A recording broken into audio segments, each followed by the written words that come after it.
Guys, मैं आज आपको बताने जा रहा हूँ यूजेस ऑफ फंक्शन कीज।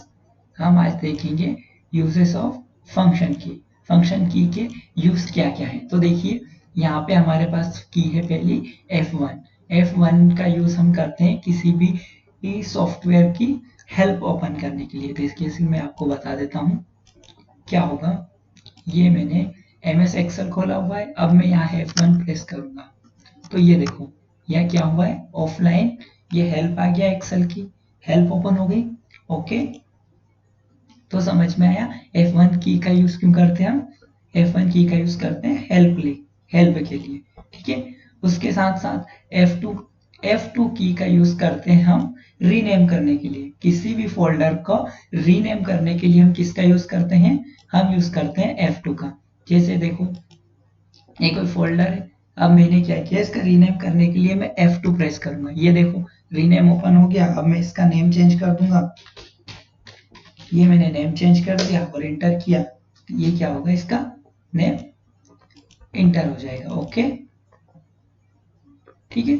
फिर उसके बाद आती है हमारी थर्ड, कौन सी की आती है, F3। F3 को आप शिफ्ट के साथ प्रेस करें। शिफ्ट के साथ आप F3 प्रेस करेंगे तो आप MS वर्ड के अंदर चेंज केस कर सकते हैं, मतलब केस चेंज कर सकते हैं किसी भी टेक्स्ट का। ओके, जैसे कि ये टेक्स्ट है, इसको मैंने कंट्रोल A से सिलेक्ट किया। ओके, इस टेक्स्ट को मैंने कंट्रोल A से सिलेक्ट किया। अब मैं शिफ्ट के साथ F3 प्रेस करूंगा तो ये क्या होगा, देखो इसका क्या होगा, चेंज केस हो रहा है। तो F3 से हम क्या कर सकते हैं, चेंज केस। ओके, उसके बाद की आती है हमारे पास F4। कोई सा भी विंडो आपने ओपन कर रखा हो, कोई सा भी सॉफ्टवेयर आपने ओपन कर रखा हो, अल्टर के साथ आप F4 प्रेस करके क्या कर सकते हैं, एग्जिट हो सकते हैं उस सॉफ्टवेयर से। ओके, जैसे कि यही सॉफ्टवेयर मैंने ओपन कर रखा है PDF का, मैं अल्टर F4 प्रेस करूंगा तो मैं क्या हो जाऊंगा, इससे इरेज हो जाऊंगा। ये मेरा जो सॉफ्टवेयर था वो क्या हो गया, चेंज हो गया। ठीक है, जैसे कि और बता देता हूं मैं आपको। ये मैंने टाइपिंग मास्टर प्रो ओपन कर रखा है, मैं अल्टर F4 प्रेस करूंगा तो ये क्या होगा, विंडो बंद हो जाएगी। ओके, उसके बाद हमारी नेक्स्ट की है, जस्ट मिनट। ओके, उसके बाद जो हमारी नेक्स्ट की है, नेक्स्ट की हमारी F5। F5 का यूज होता है रिफ्रेश के लिए। आप डेस्कटॉप पर रिफ्रेश कर रहे हो तो आप F5 प्रेस करोगे तो क्या होगा, रिफ्रेश होगा। ठीक है, मैं बता देता हूँ। जैसे कि आपने ये राइट क्लिक करके रिफ्रेश किया, फिर आप F5 प्रेस करोगे तो ये क्या होगा, ये रिफ्रेश होगा। इसी तरह क्रोम के अंदर F5 से क्या होता है, पेज होता है रीलोड। क्रोम के अंदर F5 से पेज क्या होता है, ये देख सकते हैं आप, यहाँ पे कर्सर है, यहाँ पे ये पेज क्या होता है, रीलोड होता है। उसी के साथ साथ आप MS वर्ड, MS एक्सेल में F5 प्रेस करके क्या ओपन कर सकते हैं, गो टू पेज। ये देखो फाइंड एंड रिप्लेस में आप गो टू को ओपन कर सकते हो F5 से। ओके, समझ में आया ये, ठीक है। उसके बाद आता है हमारा F6 से आप क्या कर सकते हो, तो जो F6 होता है, F6 का यूज आप कर सकते हो क्रोम ब्राउजर में, पेज में स्विचेस पेज करने के लिए। आप मूव करने के लिए किसी भी चीज को किसका यूज कर सकते हो, F6 का। जैसे मैं बता देता हूँ आपको, हम है क्रोम ब्राउजर पर, क्रोम ब्राउजर पे आपको सर्च पे आना है। आप क्या करोगे, F6 प्रेस करोगे, ये देखो सर्च पे आ गया, मैं यहाँ यू टैब पे पहुंच गया। उसके बाद ये मैं नीचे आ गया। ठीक है, तो ये क्या होता है, ये होता है F6 से। ओके, उसके बाद की आती है हमारी F7।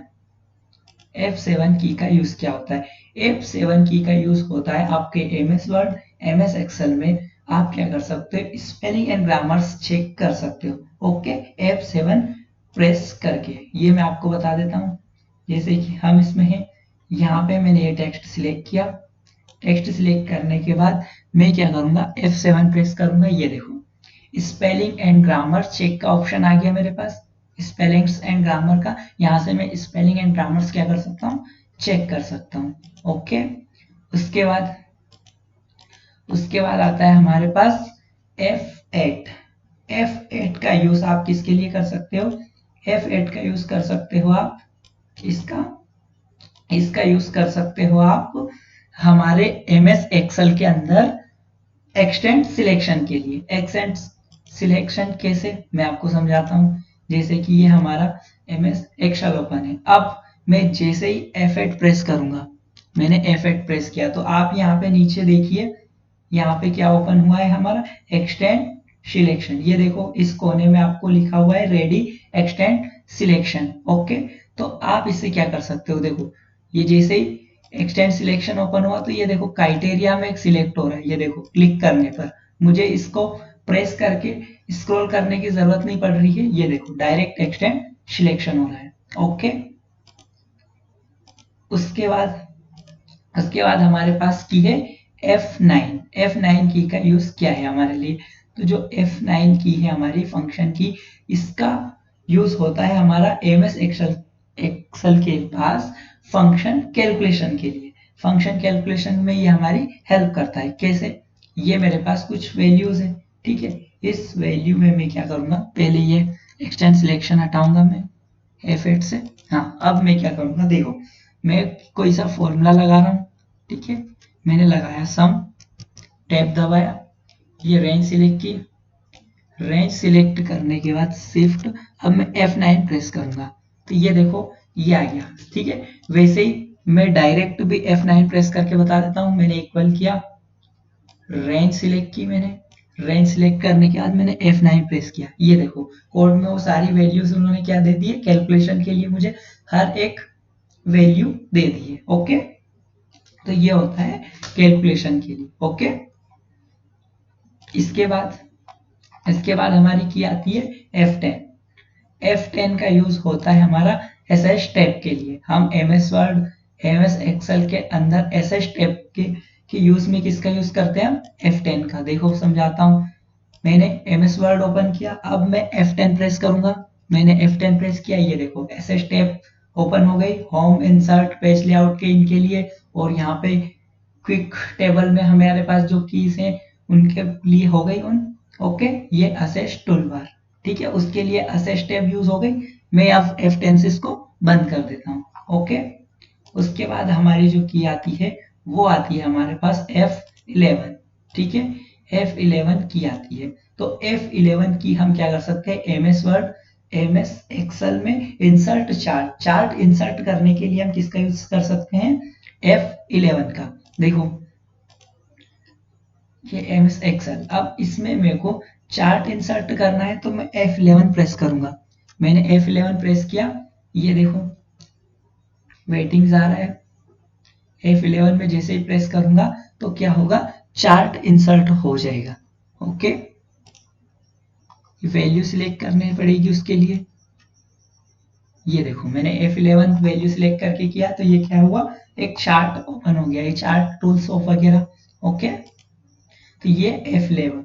उसके बाद F12 का यूज करके हम सेव एस कर सकते हैं किसी भी फाइल को हम क्या कर सकते हैं, सेव एस कर सकते हैं। ओके, तो मैं इसका यूज और बता देता हूं आपको। F12 का, F12 में हम सेव एस कर सकते हैं किसी भी फाइल को, जैसे कि मैंने MS वर्ड में ये फाइल है, अब मैं F12 प्रेस करूंगा तो ये क्या, सेव एस का डायलॉग बॉक्स खुलेगा। ये देखो सेव एस का डायलॉग बॉक्स खुला है, ये मैं इस फाइल को किसी और फॉर्मेट में या किसी और लोकेशन पे सेव कर सकता हूँ सेव एस से, F12 से। Okay, thank you.